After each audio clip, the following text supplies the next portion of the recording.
ইসমে আজম মানে যেই দোয়া দ্বারা আপনি কোনো কিছু চাইলে আল্লাহ ফেরত দেন না, যেই দোয়া দ্বারা আল্লাহর কাছে কোনো কিছু চাইলে আল্লাহ খালি হাতে ফেরান না, এটা হচ্ছে ইসমে আজম। ইসমে আজম কি?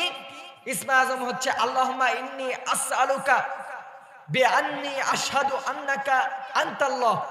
আল্লাহুম্মা ইন্নী আসআলুকা, আল্লাহ আমি তোমার কাছে চাচ্ছি, বিআন্নী আশহাদু আমি সাক্ষ্য দিচ্ছি, আন্নাকা আনতাল্লাহ আমি সাক্ষ্য দিচ্ছি তুমি আল্লাহ, তুমি আল্লাহ এই জন্য তোমার কাছে চাচ্ছি, তুমি আল্লাহ এই জন্য তোমার কাছে চাচ্ছি। আন্নাকা আনতাল্লাহ লা ইলাহা ইল্লা আনতাল আহাদুস সামাদুল্লাযী লাম ইয়ালিদ ওয়া লাম ইউলাদ ওয়া লাম ইয়াকুল লাহু কুফুয়ান আহাদ। তুমি ছাড়া কোনো সত্য মাবুদ নাই, তুমি এমন এক সত্তা যিনি এক ও অদ্বিতীয়, যার কোনো শরীক নাই, যিনি একাই স্বয়ং সম্পূর্ণ অমুখাপেক্ষী, যার কোনো ছেলে নাই, যার কোনো পিতা নাই, যিনি কাউকে জন্ম দেন নাই, কারো থেকে জন্ম নেন নাই।